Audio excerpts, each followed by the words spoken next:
back. I'm joined now by New Brunswick Premier Susan Holt ahead of the meeting of Canadian premiers here today in Toronto. Thank you so much. Hey, it's my pleasure to be here. Let me begin because obviously there's a lot at stake in this meeting because some premiers have expressed different viewpoints as to what should be done, almost in retaliation to these tariffs that are being proposed by former President Trump. You had Ontario Premier Doug Ford suggest recently even cutting off energy to some border states. Does that move go too far, or are you perhaps supportive of that move? Well, I think we have to look at all of the different ways that we can influence the U.S. to change their minds. And if Doug is in a position where he can shut off electricity, great. I hope he's not asking us to shut off our energy exports to the U.S. because that would be really devastating to our economy. So it's having that conversation about who can do what and how can we align it in order to get the ultimate outcome, which is convincing the Trump administration to reverse their position on tariffs. Yeah, and I read somewhere that 92% of things made in New Brunswick are in many ways destined to end up in the United States. And so obviously these tariffs are going to play a big role for industries in your province. What can you do, I guess, in your position as Premier to try and help and support some of these industries who in many ways are going to be going through a challenging time come January 20th? Yeah, those are conversations that we're having with our business community right now because you're exactly right. We're hugely dependent on the U.S. as our primary export market. And we've been doing some things to look at alternate export markets. There's certainly lots of demand for petroleum products everywhere around the world, but shifting those supply chains doesn't happen overnight. We're also really leveraging all of our allies, right? All the governors through the New England states, other business leaders in the U.S. see how damaging this could be to the American market, to the American people. And so we're trying to make that case, leveraging our business connections and our entrepreneurs' work in the U.S. To show the Trump administration that this is going to be it's going to have negative economic consequences for them.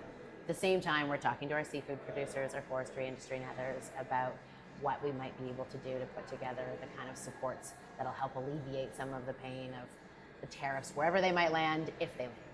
And talk to me a little bit about what people in your province, just average everyday people who maybe aren't business owners, can expect from these tariffs. Obviously, there's going to be further supply chain disruptions, which we saw a lot after COVID, but this will kind of only further, extend some of these problems. Obviously, the cost of living could go up in some ways. What should people in New Brunswick expect? I mean, I'm worried about the impact on jobs, right? As the cost of seafood, for one, if we use the example of our lobster industry, which is near and dear to our hearts. If the cost of those lobsters is now high enough to the U.S. that the demand decreases, then we're not going to need as much processing, or our catch is not going to have its destinations, and that's going to impact the amount of people who work in that sector and whether we're going to be able to employ the same amount. And you'd say the same for forestry. If those products aren't going across the border or are so much more expensive to cross the border that we don't see the same demand, then I'm worried about the impact on jobs. And so it's New Brunswickers and their living. And while we have lots of job shortages in other sectors of the economy, the time to retrain and get people skilled up to move from one to another, well, that takes time and investment. And you mentioned it in one of your earlier answers about exploring kind of alternate markets to, I guess, kind of recoup some of the profit that is being made right now and, kind of replacing that really large figure, as I mentioned earlier, 92%. What is the process, to do that look like, to look at other countries, to recoup such a large portion of where New Brunswick economy comes from?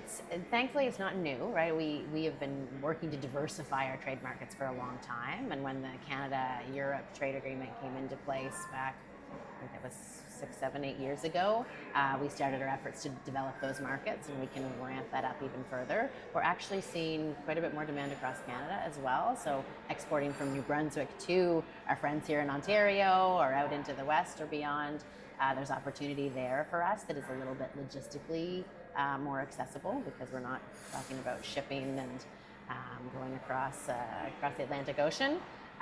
And then it's finding new markets, right? We're seeing interesting demand coming out of the African region.